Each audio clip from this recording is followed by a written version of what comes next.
Assalomu alaykum shifokorlar, kardiologlar. Bugun sizlar bilan navbatdagi darsimiz EKG apparati qanaqa ishlaydi? Tamoyillar haqida gaplashamiz.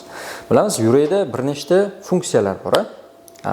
Qisqaruvchalik, qo'zg'aluvchalik, o'tkazuvchalik, o'zidan o'zi impuls hosil qilish, avtomatizm, bo'shashish, refraktorlik, mana shunaqa funksiyalar.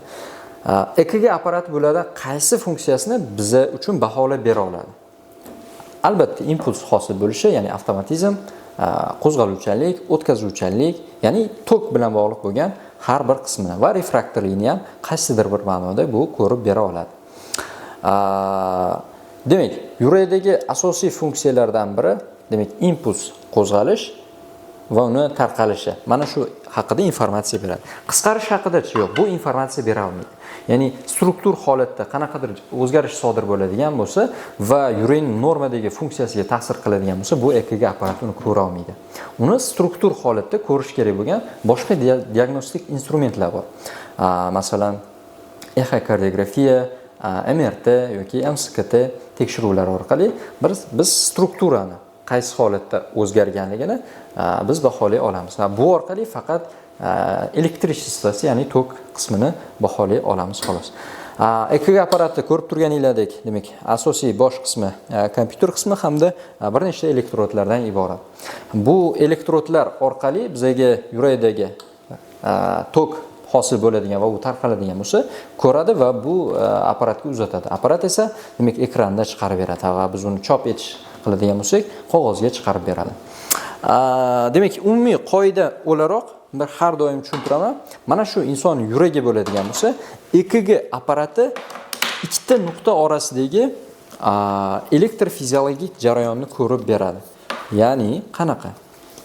Tasavvur qilinglar, bizda ikkita nimamiz bor. Elektrodimiz. Bu endi qo'l oyoqqa taqiladigan elektrodlar aslida biza buni ikkita qo'lga taqadigan bo'lsak, mana shu ikkita qo'l orasida joylashgan har bir a'zoni ko'rib bera oladi. Endi bu biza EKG apparati misolida oladigan bo'lsak, bu ikkita mana shu tokni elektrodlari. Deylik, mana shu elektrodlarni, xo'sh, qaranglar. Yurakni o'tkazish, men tasavvur qiling, yuragi mana shu yerda. Yurakni ichidan o'tkazgan holatda mana bundoq qo'yadigan bo'lsak, o'rtada yurak, ya'ni mana shu shaklda qo'yadigan bo'lsak, mana shu ikki nuqta orasidagi elektrofiziologik jarayonni yozib oladi. Va yo'nalish ham aynan shu shaklda, ya'ni bu yerdan tikka yo'nalgan gorizontalni. Agar biz bu ikki nuqtani o'zgartiradigan bo'lsak, mana bu shaklda. Endi o'sha yurakni yozadi, faqat mana bu shakldagi maydonda qandaydir qo'zg'alish bo'lsa va u tarqalsa, aynan shu tarmog'imiz yoki shu ketma-ketligimiz ko'radi. Mana shu asosda biz yurakni har xil tarafidan ko'rishimiz mumkin. Masalan, tasavvur qilinglar, bundoq har xil qo'yib ko'rib. Endi ko'p o'xshataman. Bu ikkita elektroddan biri bu kamera. Tasavvur qilinglar, bu kamera. Va bu kamera qayerga qarashligini mana bu ikkinchi nuqta ta'minlab, belgilab berib turadi. Tasavvur qilinglar, bu musbat plus elektrod, bu manfiy minus elektrod. Va plus elektrodni odatda kameraga o'xshataman. Kamerani bu yerga qo'yadigan bo'lsak va biza yurakning ritmini yozib olish uchun yurak tarafga qaratishimiz kerak. Agar narigi tarafiga qo'yib qo'yadigan bo'lsak, u yoq tarafga qaraydi va orasida yurak bo'lmaydi. Elektr impulslarni yoza olmaydi. Tasavvur qilinglar, bu yerga qo'ydikmi? Bunga qaratish uchun mana bu shaklda qo'yamiz. Va ikkala nuqta orasida yuragimiz joylashyapti va impuls paydo bo'lib, u yurak bo'lib tarqalsa, mana bu kamera ko'radida, aytaylik, impuls paydo bo'ldi va menga qarab kelyapti yoki mendan uzoqlashmoqda. Mana shu ikkita informatsiyani beradi. Menga qarab kelyapti yoki mendan uzoqlashmoqda. Mana bu nuqta esa, demak, bu reference point yoki reference nuqta hisoblanadi. Ya'ni bu qayerga musbat elektrod qayerga qarashini manfiy elektrod ta'minlab berib turadi. Bu yerga bitta kamera qo'ydik. Endi ko'rib turganingizdek, bir vaqtning o'zida yurakni har xil taraflari bor, boshqa taraflari. Deylik, bitta impuls chiqdi-da, qaysidir tomonga yurdi. Biza aytaylik, mana bunga bu yerga qo'ygan bo'lsak, kamerani reference pointni bu yerga qaratdik va impuls tarqaldi, bu menga qarab kelyapti dedik. Kelyapti, lekin balki sal teparoqqa, sal pastroqqa qarab ketgandir impuls. Biza buni aniqlash uchun boshqa joylarga ham xuddi shunaqa kameralar qo'yib ko'rishimiz mumkin. Agar buni past tarafga qo'yib, demak musbat elektrodni yuqoriga tarafga qo'yadigan bo'lsak, kamera yuqoriga tarafdan qaraydi. Mana shu shaklda har xil tarafdan qaraydi. Endi biz 2 dona elektrod bilan ko'p nuqtani bir vaqtning o'zida olamiz. Shuning uchun biz EKG apparatida bir nechta nuqtalardan foydalanamiz. Demak, 4 ta qo'l-oyoq elektrodlari orqali biza standart tarmoqlar deb nomlaymiz. Butun dunyo bo'yicha standart 1, 2, 3 standart tarmoqlar. Mana shu tarmoqlarni, demak, EKG 2 ta nuqtasini belgilash orqali ko'rib chiqamiz. Demak, 2 nuqtani birini chap tarafga, birini o'ng tarafga va gorizontalni 0 gradus bo'yicha qo'yadigan bo'lsak, bu demak birinchi ulanish ketma-ketligi deylik va xuddi shuni mana bu shaklda tepaga yoki pastga surib ko'rar ekanmiz. Har xil boshqa tarafdagi yurakni demak rasmlari, videolari olinadi. Tasavvur qilaylik. Mana bu kamera orqali. Endi butun dunyo bo'yicha standart shaklda aytish uchun, masalan, Amerikaga borib ham birinchi standart tarmoqda desa, mana shu ulanishlar ketma-ketligi tushuniladi. Ya'ni chap tarafda bitta, o'ng tarafda bitta elektrod ketma-ketligi. Va shu asosda yurakni demak gorizontal o'q bo'ylab 0 gradusda demak tasviri olingan. Mana shu informatsiyani beradi. Deylik, butun dunyo bo'yicha endi ikkinchi standart ulanishlar ketma-ketligi bor. Qanaqa? Deylik, buni yuqoriga tarafga, o'ng yuqoriga tarafga, kamerani esa chap pastki tarafga qo'ygan shaklda. Ya'ni yurakni uchki nuqtasini ko'rsatgan miqdorda mana shu shaklda yozib olish. Bu ikkinchi standart. Xitoyda ham, Yaponiyada ham, butun dunyo bo'yicha mana shu ikkinchi standart ulanishlar ketma-ketligi. Uchinchi ulanishlar ketma-ketligi bor. Endi biza bu yog'ini yozdik, bu yoq tarafini yozdik. Aynan o'ng tarafini ham yozib olishimiz kerak. Kamerani o'ng tarafdan qo'yamiz va reference pointni chap yuqoriga tarafga qaratamiz. O'shanda kamera bu yoq tarafga qarab qaraydi. Mana shu shaklda pastdan, yuqoriga tarafdan qo'ygan holatda bir nechta tarmoqlar yozib olamiz. Endi biza ko'rib turibmiz, bu elektrodlar qo'l-oyoqqa, ya'ni mana shu ulanishlar ketma-ketligida qo'yapti. Endi savol, mana bu ulanishda ro'paradan ham yozib olishimiz kerak-ku. Deylik, mana bu shaklda. Uning uchun nima qilamiz? Xuddi shu elektrodlarni mana bu ulanishlar ketma-ketligidan aynan bu ulanishlar ketma-ketligiga olishimiz kerak. Endi bizaga bu vaqtda demak ko'krak elektrodlari kerak bo'ladi.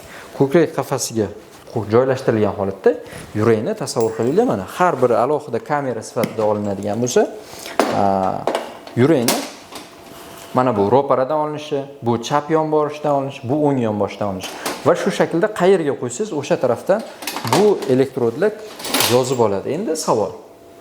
Ko'pchilikda savol tug'iladi. Buni ham qarab turadigan reference point, ya'ni reference nuqtasi manfiy elektrodi bormi?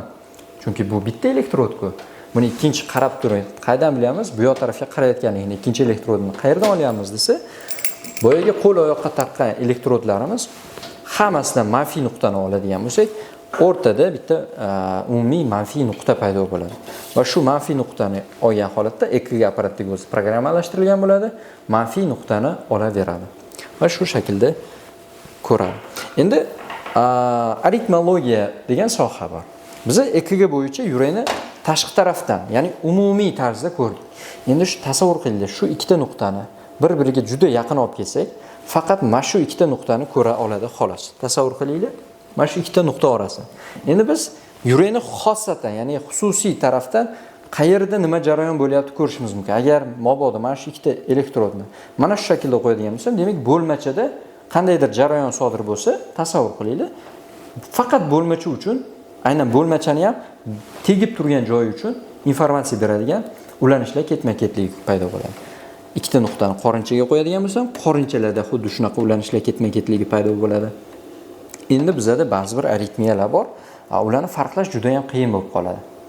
Aynan shu aritmiya turlarida elektrofiziologik test, ya'ni yurakni ichkari tarafdan xuddi shu ikkita nuqtani juda ham kichkinalashtirilgan holatda, demak qo'yib ko'rgan holatda bizda ko'rishimiz mumkin.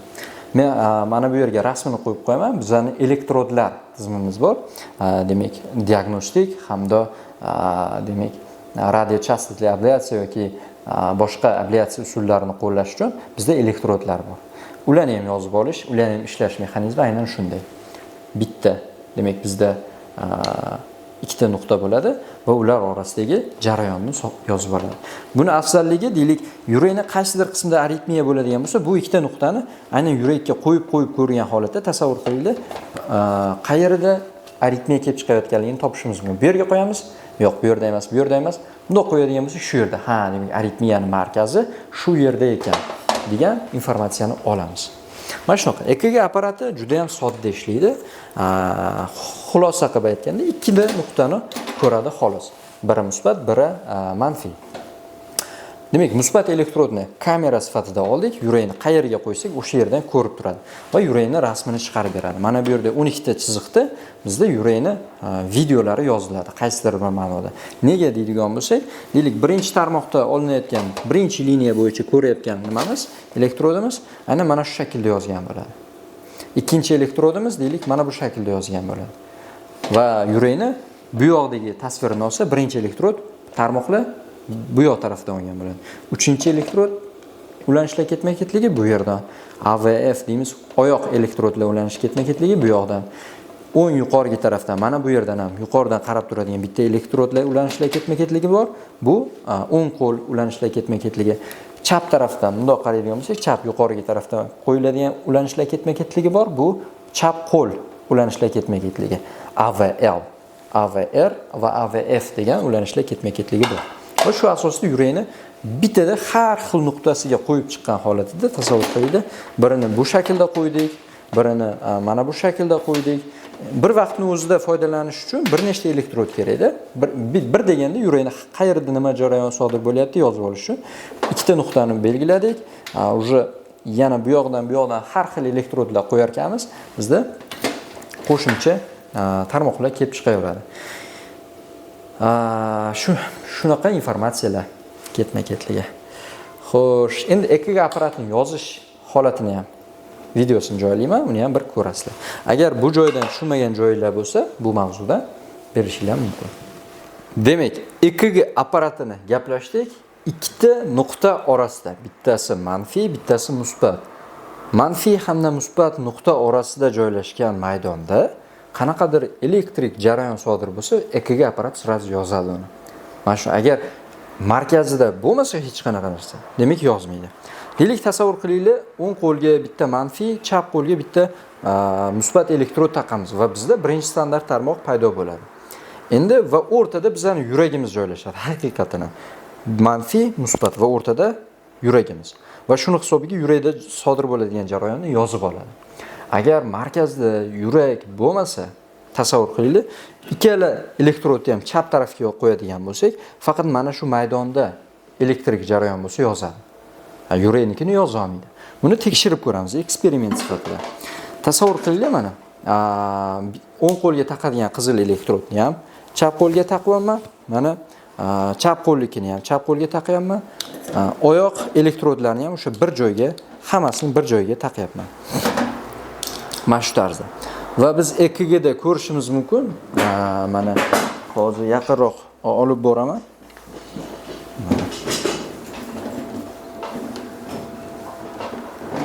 Ko'rinyaptimi? EKG da qo'li hech qanaqa yaxlit yurakni yozib olishi ro'y bermayapti.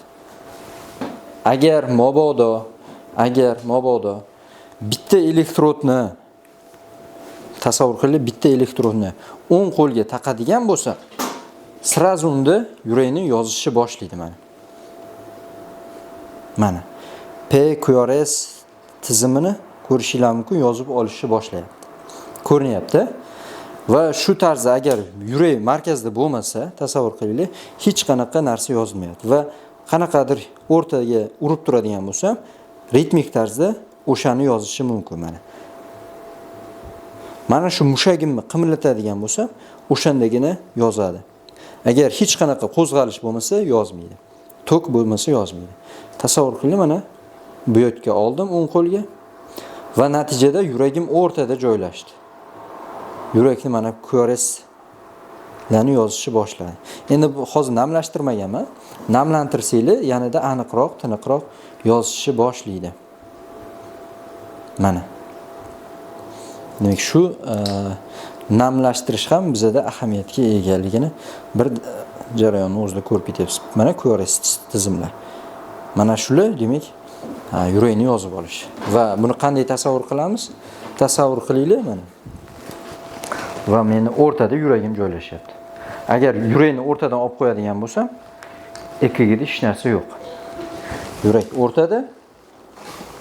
o'rtada va bizda EKGda PQRS ishcha yozib olyapti.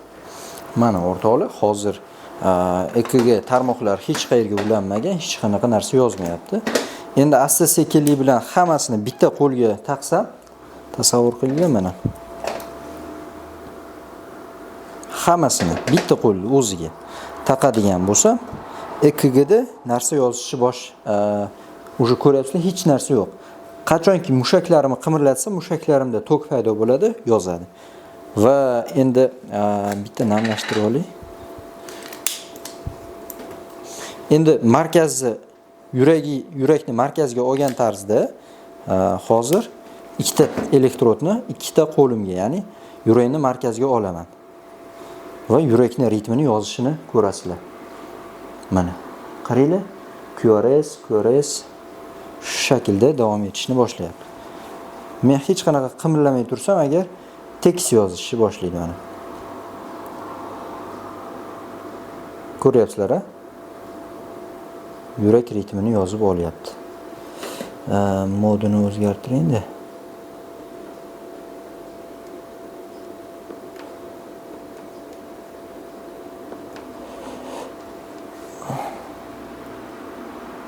Mana yurakning ritmini yozishini ko'ryapsizlar. Chunki ikkita qo'limga taqqanman, mana bu qo'limga taqqanman va o'rtada markazda yuragim joylashgan. Ko'rishinglar mumkin. Yurakning ritmi bor. Mana ko'rish shaklda ketmoqda. Mana ko'rasizlar. Jim tursam zo'r yozadi. Agar qimirlab boradigan bo'lsa, mana markazdan yurakni olib qo'ydim va hammasini bitta qo'limga taqdim. Hech qanaqa qo'zg'alish yozmaydi. Qachonki harakat qilmagunimgacha. Demak, bu ham EKG apparati ikkita nuqta orasida joylashgan. Ikkita tasavvur qilinglar, mana yuragim bo'lsa, eksperiment. Ikkita nuqta orasida joylashgan narsani ko'radi. Demak, bu musbat elektrod, bu manfiy elektrod. Qo'yamiz, impuls qarab kelsa yozadi. Agar yurakni markazdan olib qo'yadigan bo'lsak, mana bu markaz o'zini yozadi, yurakni yoza olmaydi. Tushunarli-ku. O'rtadan yurakni markazga olamiz va o'rta maydonda yurak turibdi va bizda yurak impulslarni yozadi. Markazda yo'q bo'lsa, ko'ra olmaydi. O'shani narsasi. Tushungan bo'lsanglar, sog' bo'linglar.